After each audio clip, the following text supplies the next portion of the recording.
Hey everyone, welcome back to the Brothers of Broad Street podcast. I'm here with Bryce Ellig. My name's Jim Croger. Just hit my mic right there. But this is the 23rd episode of the Brothers of Broad Street podcast. Thank you to all who followed us last week. We brought on Mike Kenslack. It was a very good show. Talked Rutgers football, talked NFL. This week, we're sticking with the NFL, and we're going to start off with our hometown team, the Birds, baby. They are not flying high. In fact, they came back down to earth last week. They hit it hard. And this is what I've been calling for months now. And Bryce, I'm going to let you have the floor right now and talk about whatever you want. Take as long as you want, because once I get going, I'm not stopping. So go ahead. Before I want to get into a million negative things I'm going to talk about, I want to talk about one positive thing that came out of this weekend. Bryce's best bets are back. 3-0. 3-0 on Sunday football. The Rams, everybody was really against that pick. I know Jim didn't like that pick against the GOAT. Let's be fair here. Right before we went on the air, I was talking to you about how I didn't like you taking the Rams, but you made a smart decision. The Rams being at home at SoFi Stadium with that defense. The Bucs, obviously, we'll get into this later, but the Bucs obviously were depleted with injuries. Antonio Brown being out, Jason Pierre-Paul, and their two starting cornerbacks, that played a big role. But smart pick by you. Way to keep the ball rolling with Bryce's best bets. Yeah, that's big. Records now at 37-23, I believe. Maybe 24, but I want to say 23, 37-23. Pretty good record, just saying. It's solid. I just to start the show off positive. I'm going to continue. I'm going to keep it up for the fans. But yeah, I mean, let's talk about last night's performance. It's very rare to leave a game. Like last week's a perfect example of a loss with a lot of positives, something to come off of. Like, yeah, we made a lot of mistakes, but the 49ers game wasn't a bad loss. Yesterday was possibly the worst loss I've seen in a long time by the Eagles, and that's shocking to say. There is absolutely no positives to come out of this game. Not a single person besides, actually, there's one positive. Javon Hargraves played really well. That's about it. But everybody was bad, from coaching. Jalen Hurts was bad. The offensive line was really, really bad. The wide receivers, especially Devontae Smith, second week not being a factor whatsoever. Get it to his rookie season, get all that. Still got to be a factor. Secondary was bad. I get they were a little bit beaten up, but still really, really bad. Dak Prescott torched us. Tony Pollard and Zeke torched us. It was a bad game. It was just a really, really ugly game. And one thing I want to go over before everything, the one big thing I want to talk about is I feel like Sirianni had such a great game plan for week one. Like, he was so ready for Atlanta. And then these last 2 weeks have been a huge concern for me. He just looks – I get he's going to get out coached because he's a rookie coach. I think we can all understand that. But, man, he's looked – some of these play calls, and, I mean, we both can talk about it. How do you only run the ball 2 times in an NFL game? How do you only run the ball 2 times in an NFL game? I think that's ridiculous. Dallas Goedert definitely needs to be more involved. I don't understand. He was another decent lone bright spot. He had a couple good moments. I get, and you're going to be on me, and you're going to say, listen, Jalen Hurts played terrible, which he did. I'm not going to sit here and not going to deny any of that, but that loss isn't all on him. Andre Dillard proved last night that he is for sure a bust. He's not anything too special. It's just, oh man, it was such an ugly game. Like, it's hard to talk about a game that was so ugly. You could talk about every little bit, but one big thing with Jalen Hurts is, especially, they come out on that first drive and they're really good. They have 2 really good plays. Big play to Dallas Goedert. Then I forget who they threw to or they ran to the next play, but it was a nice little gain. And then you throw a pick. And listen, there's one rule when you throw a deep ball. Make sure it's over. You do not throw a deep ball short. That's just against football rules. It was one of the worst balls I have seen by an NFL quarterback. It was concerningly bad, but that throw was bad, man. I mean, that throw was like everyone kind of stopped and was like, is there a penalty or something? Like, there's no way it was that bad. I also just don't like the play call in that spot. You're driving down the field. There's no need to take that shot so early in a game, especially, when the defense looks so bad. Dallas, especially on the first drive, didn't have one bad play. They stormed down that field. It was easy for them. I mean, realistically, that game could have gotten way worse. I thought the Cowboys should have been up 28-0. We got lucky on the fourth down when they clearly got the touchdown, but they didn't count it as a touchdown. But man, it was just ugly. Like the Eagles couldn't keep their offense on the field. Their defense was on the field and it looked bad. They couldn't stop the biggest disappointment was how we could not stop the run at all. I think they were getting 5 to 6 yards every single carry. And it was at the point where I was like, if I'm Mike McCarthy, why even throw the ball? Which they didn't. For 1 or 2 drives, they ran the ball 4, 5, 6 straight times and we're getting first downs consistently. There's no need whatsoever to stop. It was just embarrassing that we couldn't make adjustments. And I thought another really big thing, and before I let you go, sorry, I could go on all night, and I know you are too. But one big thing I thought is on that second Zeke touchdown when he scored, everyone on the defense is exhausted. Call a timeout. I don't get that. When your defense is exhausted and, it's like a second or third and goal and you have a chance to make a stop and hopefully maybe they'll kick a field goal. If not, they'll go for it. And maybe call a timeout. It made no sense to me. Your defense is exhausted. They're walking down the field. You got to call a timeout. Sometimes I get you want to keep those 2-3 timeouts to try to, come down the field and at the end of the second half or whatever, or at the end of the first half. But come on, you got to call your timeouts. That was a big thing that's not going to stick out to a lot of people. That stuck out to me. You got to call your timeouts. I mean, it's plain and simple. Like when your defense is tired, they have no chance of stopping an offense like the Cowboys with so many weapons that can make so many big plays. Got to call a timeout. It was a really, really, really embarrassing game. Obviously, I don't feel great coming into this week, knowing that we're going to play a hungry Chiefs team that's coming off back-to-back losses. I think the first time they've lost back-to-back games since like 2016. So I'm not feeling all around great about that. Then we got the Bucs Thursday night. Then we got the Raiders, and I know we got the Chargers November 7th. We got a lot of tough games on our schedule. I'm not giving up on the season completely yet with our weak division. I know that sounds crazy, but man, last night was bad. Last night was really, really ugly. But the good thing is it can't get any worse. It literally cannot get any worse. I'm going to have to disagree with your last statement there. I actually think it can get worse, and it will get worse because, like you just brought up, we play the Kansas City Chiefs next week, okay? And if you thought that CeeDee Lamb and Amari Cooper and what's the third string receiver's name? He came in. He's in for Gallup now. He's getting a lot of snaps. Brown. They got some guy named Brown that looks just like CeeDee Lamb. He caught a touchdown last night. Wilson or whatever. He was number 1, yeah. Yeah. By the way, wait, I want to mention one other thing. That ref who called that pass complete should lose his job today. Not me being a biased Eagles fan. That was that he wasn't even close to being in. He barely had 1 foot in. That was a sick catch though. If it was college football, that'd be completed and that'd be but I mean, you can agree that's an embarrassing to be a professional referee and call that. And yes, bias, whatever. I'm an Eagles fan, but I think a lot of fans can agree. I was watching it with the Steelers fan, and he said like that ref should definitely be fired. I mean, that was not even close. Just saying. No, that was very clear that he did not have 2 feet down. But I want to get back to my point. Listen, this is going to get worse for the Philadelphia Eagles this year. I do not see them winning a game. Honestly, I do not see them winning a game until they play the Detroit Lions. And I'm not even sure that they're going to be able to beat the Detroit Lions this year. I was just going to say the Lions are one of the better 0-3 teams I've seen in a long time. They've competed in every single one of their games. When you look at their games, they're actually close games. And listen, Stafford's been playing his tail off with the Los Angeles Rams. There's no denying that.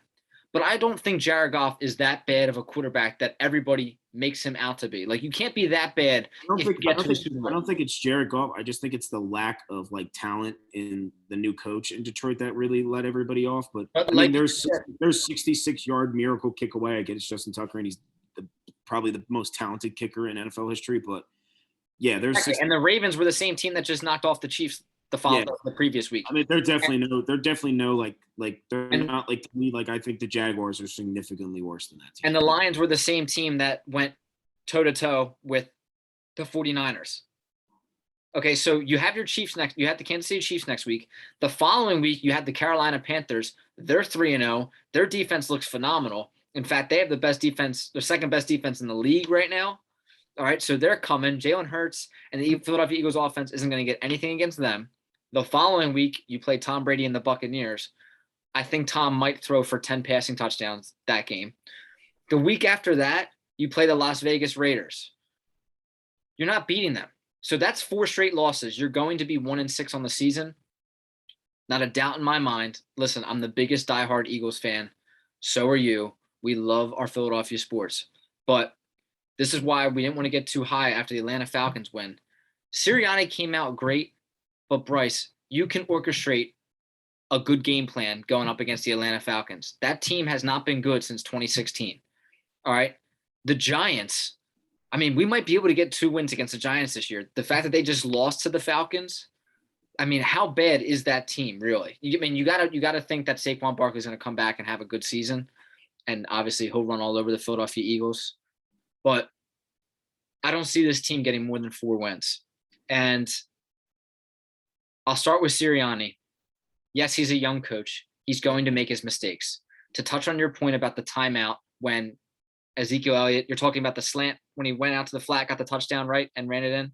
There was ran the goal line. It was the second touchdown. You could literally his goal see line dive. the Yeah, defense was like on the ground, like they were exhausted. Yeah, his goal line dive. The DB was out there, just couldn't make the tackle and hold him. But I disagree with calling a timeout there because the previous drive, the Eagles actually stopped. They stopped Dak Prescott on that QB sneak, that 4th down, prevented a touchdown. I think that was a touchdown, but it was a touchdown, but it happens. Like it just happens. I mean, happens in the NFL. 2 years ago, Goddard got called for that pass interference. That should have been a touchdown. So that was kind of karma just working its way. But if you call a timeout there, listen, scoring in the red zone is difficult, especially if you have to throw the ball. And by you calling a timeout there, you give the Cowboys time to set up a play. And let's be honest, the Eagles defense is not the Legion of Boom. So the chances that the Cowboys, with that offense, they're most likely going to score. So that's why I disagree with the timeout there. Sirianni's a young coach, but there is no explanation for why you do not run the ball, especially when you have a running back that's as good as Miles Sanders. Like, let's be honest. Sanders is a good running back. I mean, last year, I think he had the most 50-plus yard attempts, like runs of 50-plus yards in the league, and he didn't carry the ball a lot last year either. I have him in fantasy. He put up 10 points. He touched the ball 3 times last night. So he obviously was getting yardage when he touched the ball. He just touched it 3 times. His one run was like a 20-yard run. And then exactly. I didn't see him touch the ball for the rest of the game. And it's not like the Cowboys were loaded on that defensive line. DeMarcus Lawrence is hurt. We were talking about this last episode. So run the ball and keep running it until they slow it down. Now go ahead. No. I mean, I agree. I mean, it's plain and simple. You both to win a game, you have to be able to run and throw the ball. You can't just throw the ball. And it was at the point where I think the Cowboys realized after the first 2 drives, hey, the Eagles aren't running the ball at all. And they were ready for Jalen Hurts. They had the linebackers, they had linebackers set on him. So I knew it was going to be a lot harder of a game than it was against the Falcons or the 49ers, who do have good linebackers, but the Cowboys have all 3 really solid linebackers. And man, I mean, it was ugly. It was really, really ugly. Like it's very rare for me to, say like after a loss, you usually can pick 1 or 2 things out. Hey, our punter played phenomenal. We got our punter for the future. He actually is pretty good. No, he is good. Yeah. Special teams has been a bright spot for the Eagles over the past couple of years. They've been consistent. Yeah, whoever 21 is, I don't know who that is for the Eagles on special teams. He had a great game. He had like 3 or 4 tackles. You got to listen. At part of being an Eagles fan, you just got to pick up 1 or 2 positives and just roll with it. All right, now on. Wait, I have a quick question for you. I want to make a quick point. And I know you're not a Jalen Hurts guy, and I understand. But last night's loss, yes, don't get me wrong, he played bad. But that loss last night, yes, 2 horrible interceptions. But I don't think that loss is all 100% on him. I thought that offensive line was like bad yesterday. I'm not saying that, and I'm not. I will not say that it was all on him. Well, I know like you, but you see on Twitter like the biggest thing about the Eagles, like whenever like a quarterback plays bad for one game, we could have Patrick Mahomes, and if he had one bad game, we'd be calling for the backup. It's like all I saw on Twitter yesterday is that we got to start Gardner Minshew. No, that's not going to happen. We're rolling with Jalen Hurts. You got to give him a shot to play. He's going to have bad games. He's going to have bad moments. He's still pretty much a rookie in the NFL. He didn't play too much last season, so you just got to roll with him. It's the same situation. I feel like we're very similar to the Dolphins. Like, a lot of people don't really believe in Tua. Some people believe in him. You just got to let him play. You can't just give up when he has bad couple games. You just got to let him play. All right. So before I get into it and start talking about the quarterback play, the offensive play, I'm going to ask you a quick question. Who do you think's a better quarterback, Tua Tagovailoa or Jalen Hurts? I think, and I know you're probably gonna disagree, but I would go with Jalen Hurts. In my opinion, I just think he has less injury history, and also I just don't like the fact that Tua is a lefty. Okay, that's my thing. So you'll rather have Jalen Hurts? Okay. I'd rather have Jalen Hurts. I mean, don't get me wrong, like, that's not a big. I don't think that's like a crazy thing to say. I think no, it's not. No. I'm not trying to be sarcastic or anything. I'm asking a question because this like leads into my next point. All right. So now on Monday Night Football, ESPN is doing this broadcast with the Manning brothers. All right, and they bring on former athletes. They brought on LeBron James last night. They also brought on Nick Saban. I would say he's a pretty good football coach, right? You would say he's a great college coach. Okay, he's had some success. Here and there. Okay, last night he was asked about Jalen Hurts and Tua being in the same locker room, being in the same quarterback room when they spent their time at Alabama. And he was asked why he chose Tua over Jalen Hurts. Okay, he just flat out said it. Tua worked harder and beat out Jalen for the job. All right, that is Nick Saban. So if you think Tua is that bad, which I think Tua is not going to have a good career, I think he'll probably be a backup or even out of the NFL in the next 2-3 years. Where does that leave Jalen Hurts? If Nick Saban, one of the greatest coaches of all time and the greatest college football coach, is saying, listen, Tua was just better. No, I mean, I think the big thing is that another big key to, especially now, modern day quarterbacks, obviously, like you look at guys like Lamar Jackson, who can move out of the pocket. It's a new thing. Jalen Hurts, obviously his mobility and being able to move out of the pocket is much better than Tua's. I think that's what gives him a clear advantage over him. That's just a key thing I'm throwing out there. I mean, I just think, okay. I think honestly, I mean, you can't listen, playing for Alabama is much, much, much different than playing for an NFL team. They're playing Western, just random schools half the time. They're going to blow them out all the time. And also, I mean, you got to look at it. I just personally think, and I get Jalen Hurts has his problems. That's true. And I think Tua has his problems, no doubt whatsoever. But I just think you got to look at it like Jalen Hurts is definitely all around has more potential than Tua has. I'm not saying anything bad about Jalen Hurts. He is a leader. He works extremely hard. But like you just said, there are a lot of quarterbacks who like to run now. They like to get outside the pocket, extend some plays, and make plays with their legs. And I'm fine with that. It's just not sustainable over a season, and especially in the playoffs, because defenses know how to cover that. Jalen Hurts could have ran for 200 yards last night, and Bryce, the Eagles weren't coming back. You face a little bit of adversity when you get down by a substantial lead, and then you have to wait. I'm sorry to interrupt. I'm watching the Phillies game. Big play just happened. Tell me. Matt Ville, I don't know how to pronounce his name, the new first baseman. Verling. Bryce Harper was on first. There's one out in the top of the ninth. He just hit a fly ball, and Edwin Rosario dropped the ball. Literally just dropped the ball. There's man on second and third now, one out.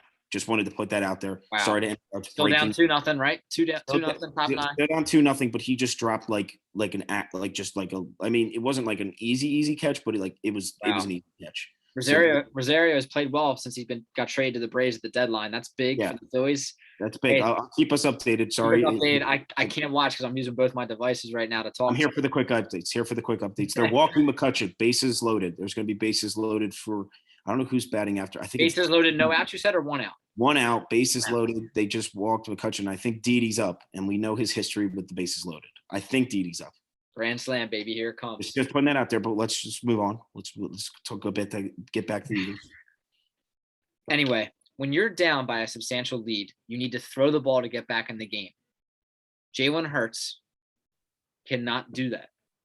Okay? And when you saw it last night, after he threw that interception, he was not the same player. Okay? Every time he stepped back in the pocket, he looked extremely uncomfortable, and he looked for his first look. It didn't matter. It didn't matter if they were open or not. Like if Rager ran a slant, he was throwing to Rager. Or if Devontae Smith ran an out route. I could not agree more. I think a lot of times, I even saw it in week 1, he was looking for, especially on that drive where he hit Devontae Smith like 4 times. So he looks for one guy. He was only looking for one target. He looks for one guy at a time. And listen, you're 1,000% right. There's tons of quarterbacks in the league who do it. Like even Brady, the greatest quarterback to live, he does it with Rob Gronkowski sometimes, where he just gets so used to throwing to Gronk, and sometimes they connect, sometimes they don't. But you have to, if you're as mobile as you say, and you like to run, you got to extend plays. You got to let the play develop. Give your receivers a chance to get open. Listen, the offensive line has been a problem. They cannot stay healthy. You, my friend, for the past couple years have been blaming, and I'm not going to make this a debate because I don't want to do that. I just want to talk about last night's game. But you and all my other associates have been talking about Wentz being the issue on offense, when I've been saying that you can't have good quarterback play when the offensive line is decimated. All right, like you just said, Andre Dillard, he can't block. Yeah, I mean, he's a bad football player. Just play he was going up against Micah Parsons. What'd they do? Dede flew out. Harper's going to score.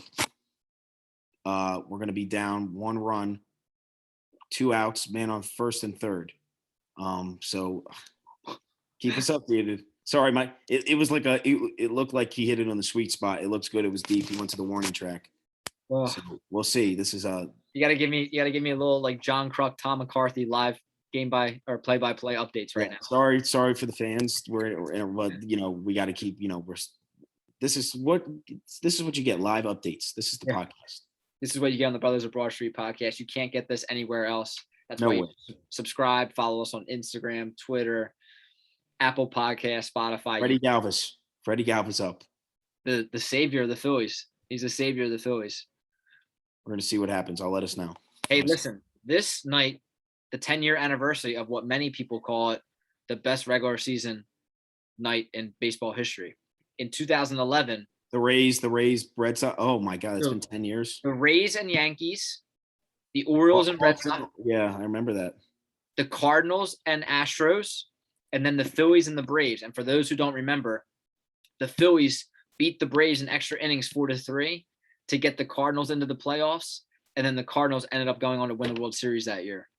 And 2011 obviously was the end of an era for Philadelphia Phillies. And hopefully this night we can kind of keep the momentum going. Listen, we need a miracle. Not a miracle, but we need some. Freddie Galvis has come up in big moments before. Do you remember when he was on the team and he hit that home run against Aroldis Chapman, that walk-off? I do remember. That was awesome. Oh, my God. McCutcheon almost picked off. That would have been horrible. Freddie Galvis currently 2-0 count. Okay. 2-0 count. Both balls. Who's in for the Braves right now? Will Smith. And they got Newcomb. They got Newcomb warming up. So let's see. This is a big pitch. 2-0. Let's see where he goes here. 3-0. 3-0. Wait till he throws a strike. You got to take a pitch again here. You don't want to make. Yeah, you got to pitch. Yeah. You don't. I do think next. I do believe the next person up is Alec Boone. Did they bring him up today? He's back.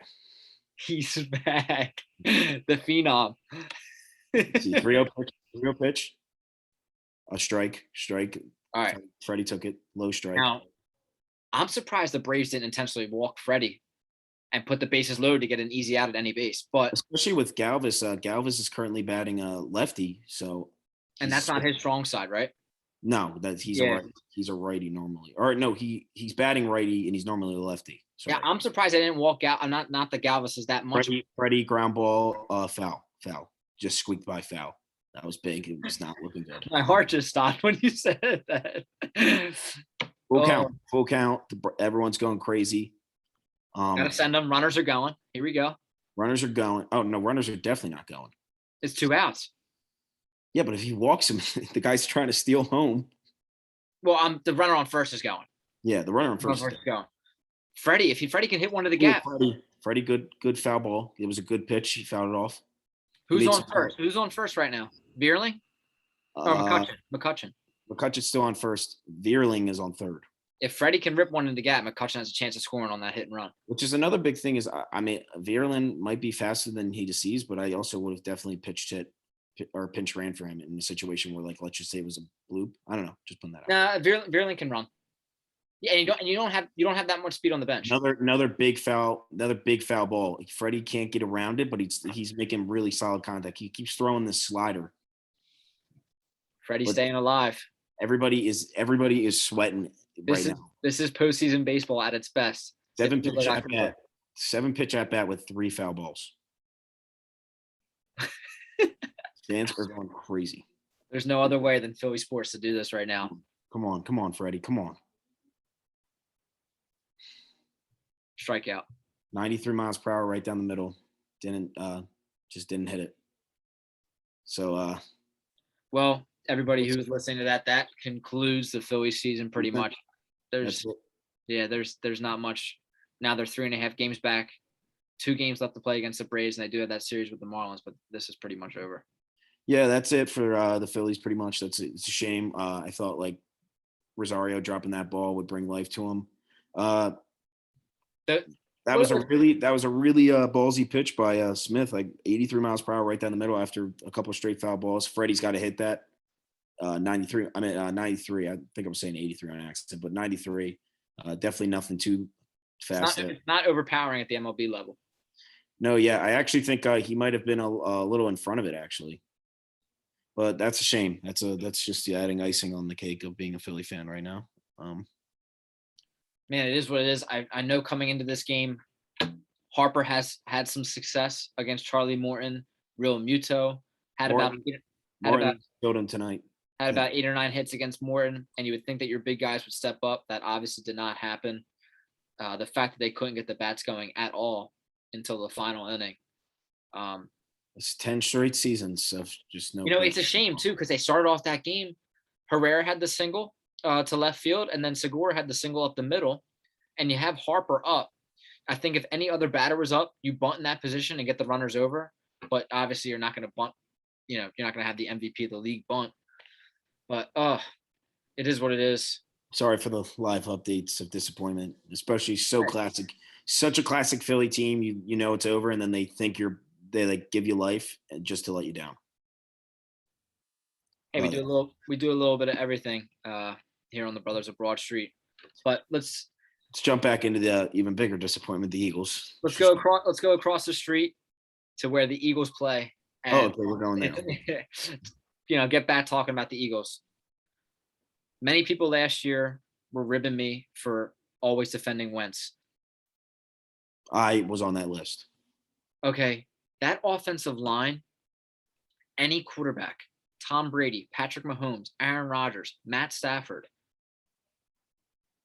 would look not good behind that offensive line. They're just depleted with injuries, and it's not anyone's fault. It just happens. Brandon Brooks goes down. Samalo goes down. Malata. That's huge. All right, and then you have Andre Dillard coming in.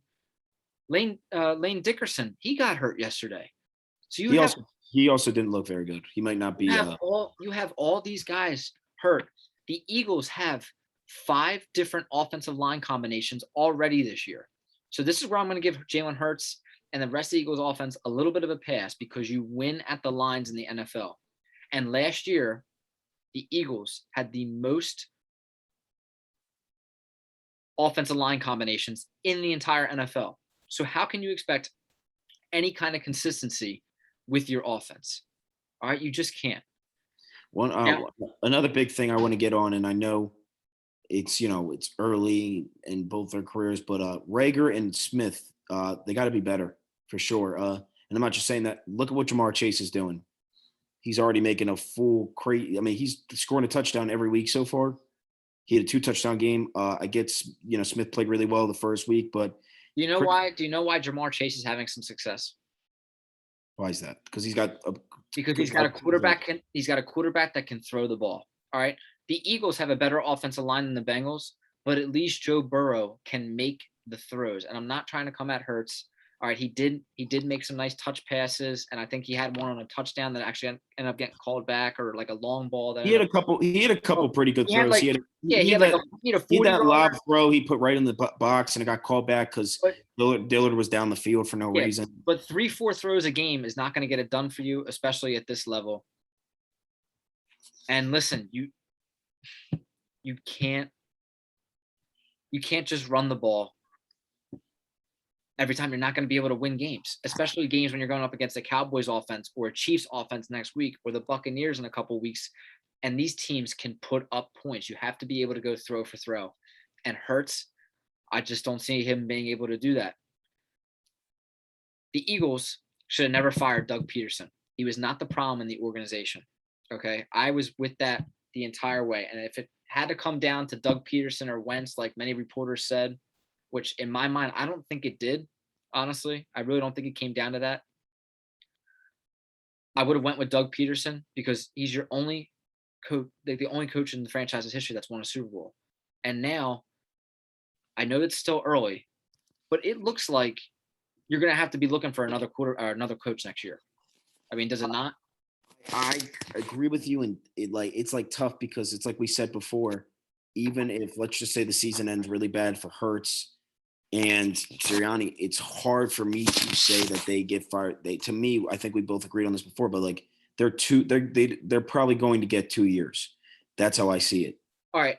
And then, all right. So then, no, I mean, don't get me wrong. Don't get me wrong whatsoever. If the Eagles go out and lose, let's just say they lose like 8 or 9 games in a row, they don't win, or if whenever the next time they play the Giants or the Washington football team, I wouldn't even say the Lions are a guaranteed win right now, but I know I'm just saying a chance. I think we're going to beat the Washington football team once. That defense is looking not nearly as good as everybody thought they would look. They look pretty bad. The Giants look terrible.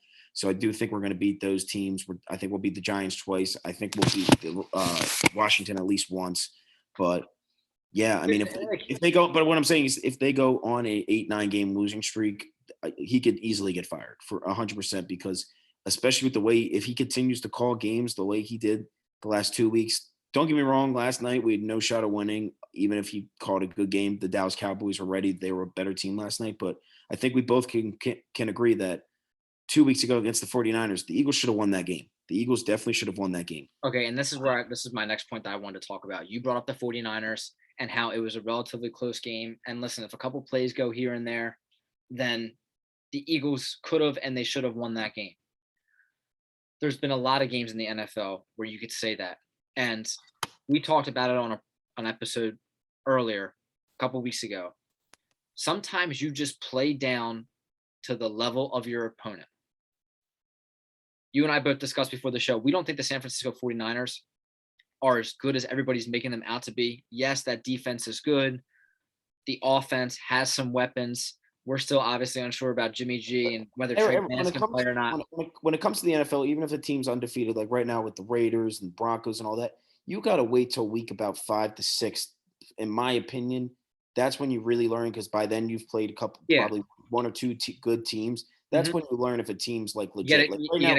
Right now, people are looking. The Panthers, you can't say they're legit yet. They've played weaker competition. They haven't played great teams. Same thing goes for the Broncos. They've played the Jets, the Giants, and the Jaguars. If you look at the Steelers last year, the Steelers' first 11 games of the season wasn't really that hard, and then they got killed. Well, now they got killed at the end of the year because they were playing. Yeah, so that's why I think everyone's got to wait till about week 5, 6, maybe even week 7. That's when you really learn how the NFL is. Because I mean, it's like anything. Right now, people are like panicking over the Chiefs. The Chiefs will be fine. They'll step up. They'll fine. They're still going to win 13. I mean, games. after week 1 in Green Bay, everyone thought that Rodgers was trying to blow the season for the team, and now that was the dumbest thing. Now when you look like what he did the other night with 35 seconds left on the clock. But anyway, I want to get back to the Eagles real quick before we go into anything else, because I think this is important. And once again, I'm not making this a Wentz versus Hurts debate at all. Flip the roles. flip the roles, like put Wentz back on the Eagles and Hurts on the Colts. Eagles played the Atlanta Falcons week 1. The Colts played the Seattle Seahawks. But granted, Listen, the Seahawks look bad. Who's got the better team? Seahawks are definitely better. Who's got the better defense? The Seahawks, but I wouldn't say by necessarily a lot there. I'm just saying. I'm being honest. The Seahawks are. I mean, they've given up like 30 points in like every game they've played this season. So week 2, the Eagles played the 49ers. 49ers have a good defense. The Colts played the Los Angeles Rams. Who's got the better defense? Rams, not 100%. Not close. All right. Week 3, the Eagles played the Cowboys. Does the Cowboys defense look a little bit better this year? Yes, they have Micah Parsons, who's playing unreal. Trevon Diggs. Played the game of his life. I think he has potential to be a Pro Bowl cornerback this year. I really do think he's that good. And they have other good linebackers. But who's got a better defense? And this defense isn't that good either. But would you rather have the Titans defense or the Cowboys defense? It doesn't matter. They're both god awful. So I mean, the Titans have had more success over the past couple of years. I would rather have the Titans defense. That's just me. I mean, yeah, it doesn't. Yeah, I guess take the Cowboys defense. I wouldn't say that. I wouldn't make that like a huge debate because they're both pretty equally right there at each other's competition. But I agree 100%. Yeah. The defenses that we had to play really have, like the Falcons, anybody could play well against that defense. And the Cowboys, they're not overpowering. The 49ers, yes. But the 49ers played down to the level of their opponent. The Eagles are not a good team. The 49ers did not play like the 49ers in week 1 that scored 41 points. And it's just the Eagles are not where people said that they were going to be. And next year, I could see it even getting worse because here, like you just said, if we give Sirianni and Hurts 2 more years or 2 years together, this year and then next year, Jason Kelce's not coming back next year. There's no way. Jason, if this season ends like you said, like a 4-win season, Kelce's gone, no doubt. Kelce's done. I think he will retire. Ertz is definitely gone. Okay. Well, I don't think Ertz leaving at this point is a huge loss. I'm just being honest. I don't think it's a huge loss. But like Kelce, I'm going on terms of like the core team, like the core of the team, and who you're about to lose. Kelce's gone. Ertz is gone. You're going to lose Brandon Brooks because Howie Roseman earlier before the season started said the reason they traded Wentz was because of injuries. Brandon Brooks has been injured every season since he's been with this team, except the Super Bowl. Yeah, it's very disappointing. He's the best guard in football, no doubt whatsoever. But yeah, he's awesome. Anyone can agree. I mean, you can't keep him around if he's going to be hurt all the time. And expect to be paying him the money that he's paying, and he's not even on the field for us. So I think he's gone.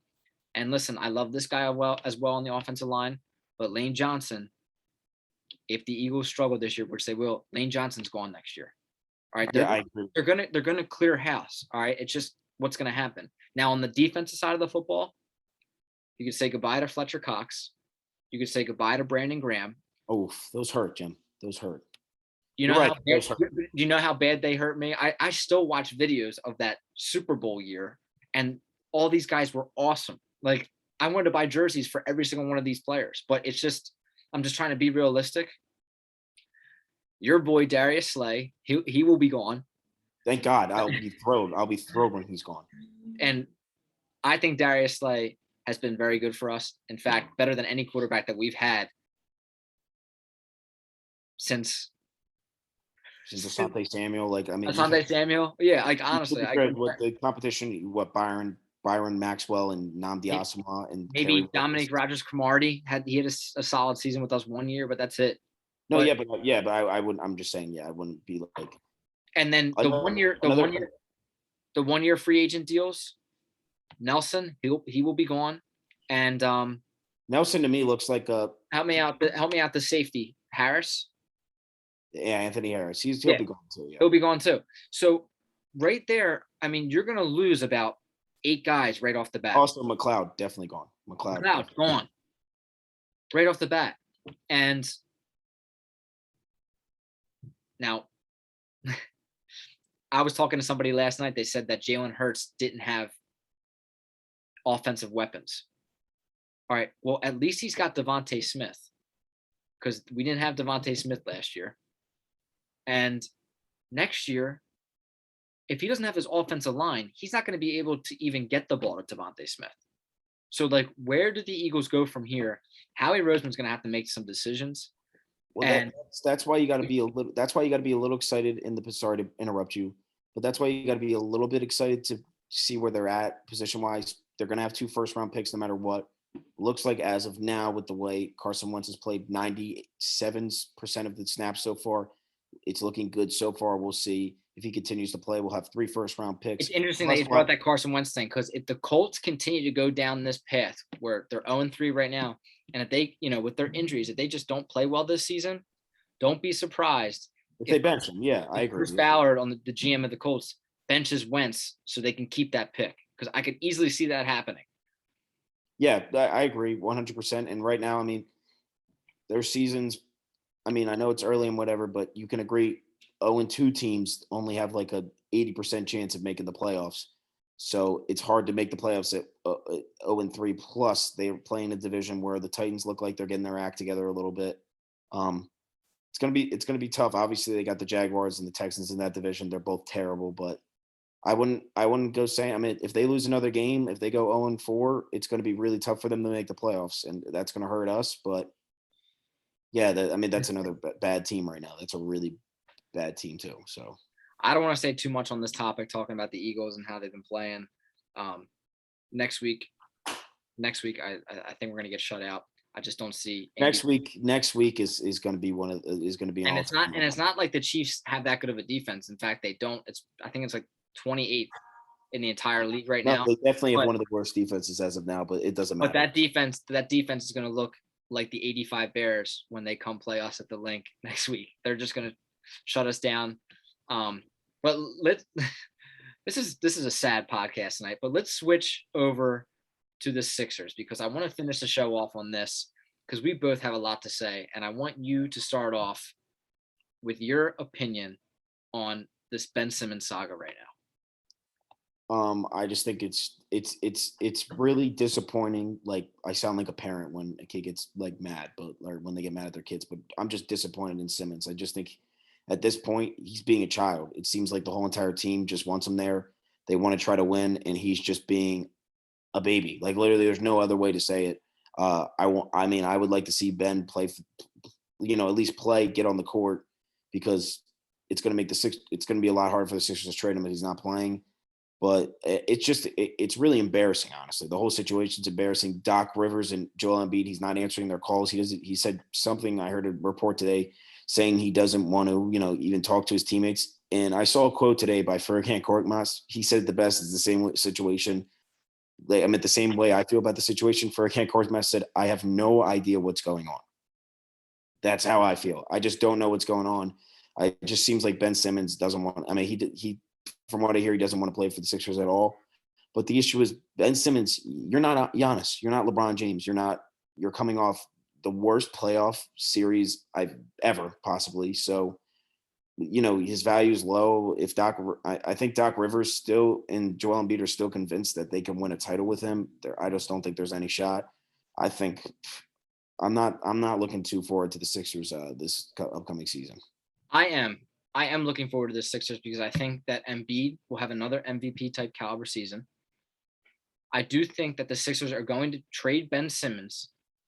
I hope they get him out of there before, camp really gets underway, because, you want to have a positive environment. You don't want all this going on as the season's starting. But the only trade I realistically see is one to the Rockets for maybe Porter and John Wall, I don't really see what we're not getting Damian Lillard. John Wall's an older version of Ben Simmons. I know. I'm just saying. I feel like that's like the only. There are definitely teams calling about Ben Simmons, because, listen, even though he can't shoot a free throw, I mean, he was 33%, I think, in the playoffs this year, and he refuses to shoot a jump shot. There are teams that still want him. Yes, he's a good defender. Yes, he can facilitate an offense, and he's got the most assists for three pointers. But who cares? There are teams calling. If I'm the Philadelphia 76ers, I'm not a GM, I'm not Daryl Morey, but I would be calling Cleveland and do everything you can to bring Colin Sexton over, bring Kevin Love over, and bring somebody else over, like a pick, maybe 2 picks. And you could also have Cleveland eat Kevin Love's contract. So then you're not really paying him anything. You bring in a veteran guy, a power forward. He'll help out your team immensely, especially for the playoff run. And Colin Sexton, I don't think there's many people in the league that work harder than he does. I mean, I like that. I like that. And if not, I like he's fast. I saw Ben Simmons for Fox and Buddy Yield. And maybe we throw in somebody else. I would take that deal. I would take that deal. Yeah. 100%. But I honestly don't think the Sacramento Kings would take that deal. Those are 2 young talents. I don't think they would take that deal. I know they were looking to get rid of Buddy Hield to the Lakers before the Westbrook trade happened. I mean that was like a Frank Gore type situation. Like Buddy Hield was like traded to the Lakers and then last second didn't happen. So they're definitely trying to get rid of Buddy Hield. I don't know about Fox. He's a good talent. I would keep him if I was the Sacramento Kings. Honestly, I think he's better than Ben Simmons. I think Fox and Sexton are 2 very similar players. Both feel like they're either they're at their ceilings or they can get a little bit better. They're never going to be like all-star point guards or anything like that, but they're going to be good. But yeah, I agree. I think the bigger piece in that deal is Kevin Love because of he's been around winning he's been on winning teams. He's won a championship. He's been an all-star. He's been a great player. He's nearing the end of his career. He still could be a decent player. He's still a decent starter. In your locker room, then you have guys like Danny Green, Seth Curry, Embiid, obviously, who's a veteran now. Tobias Harris is a veteran.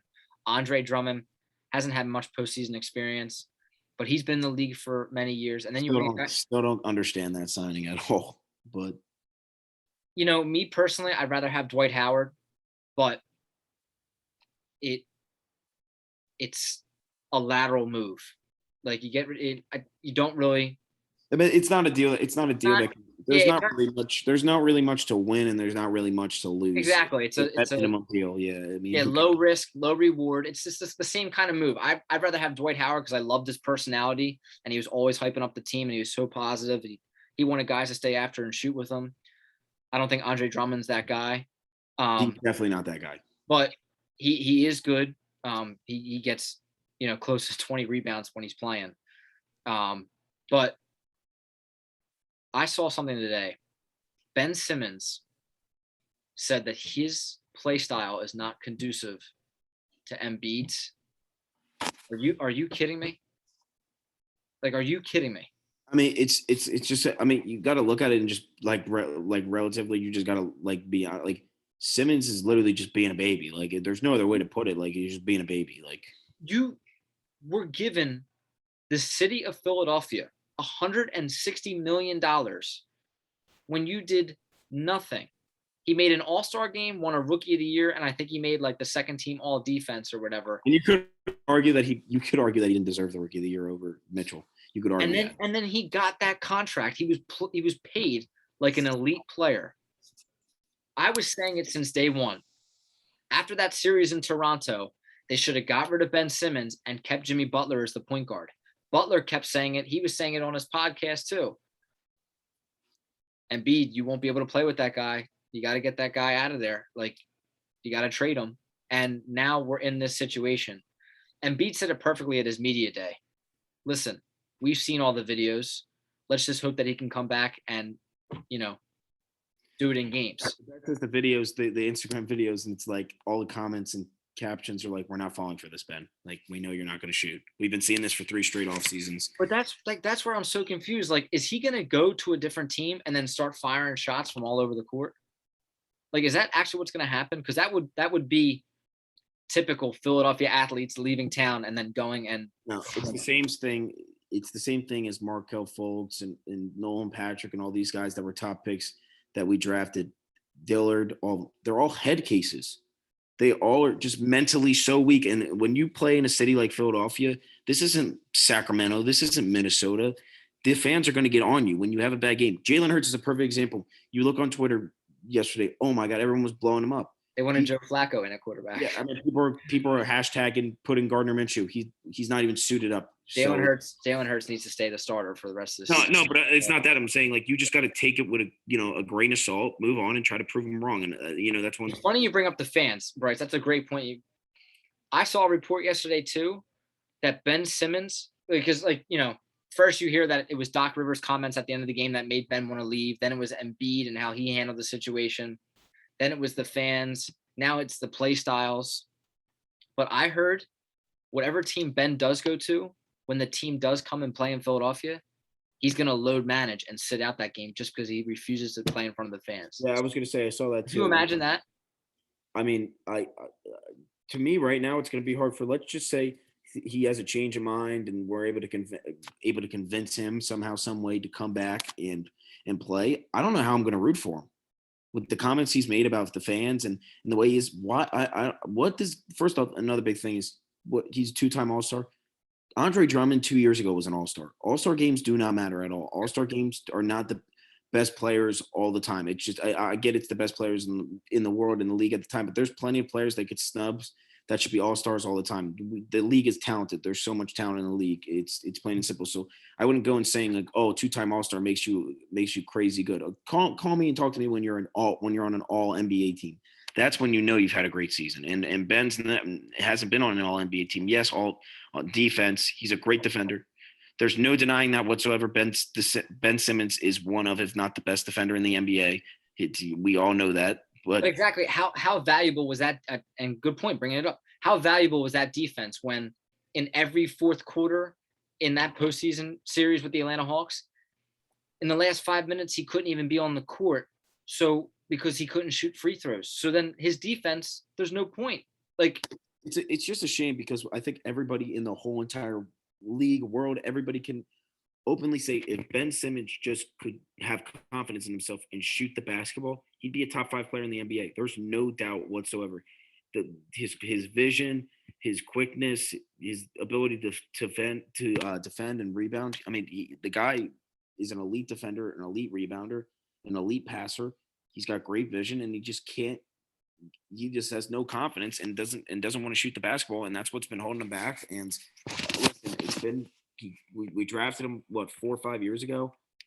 It's time, man. I mean, maybe he just needs a new environment. Maybe he needs something. But after the comments he's made recently, I just don't even see him coming back. Or even if he had a change of heart last minute, I don't think he'd be even comfortable coming back because what he said about the fans. He knows how the Philly fans are. Yeah, I know. I mean, the Philly fans, they'll just say it how it is. And listen, I wouldn't be opposed if they decide not to trade Ben and have him sit out the year. Like, you brought this on us. Like, you want to get out of here so bad. How about you sit on the couch the rest of the season and we'll keep your $30 million, and then see if he wants to come back and play basketball. I think he's gonna have a change of heart when he Ben Simmons loves cars. He loves those Ferraris and everything. I think he's gonna have a change of heart when he gets fined $300,000 for not coming to any training camp, and he could have bought one of those. I think that I really do. And another thing is where you really start to question, like, if we send him to Sacramento, I'm fine with it. He won't win anything there. You send him to Cleveland, he really won't win anything there. So I'm perfectly fine with sending him. No one wins anything. Cleveland is like Detroit. You just go to die there. Like, it's just careers go to die. So I'd send him there. I just don't think that we'd be getting a good enough package back for Embiid and this team and how it's currently constructed right now. Listen, we both talked about this on the show. Embiid's got 3 prime years left, max. He's too tall with all his injury history that he's had. I wouldn't even say 3. I'd probably say 2, more realistically. I'm being optimistic. I'm giving him 3.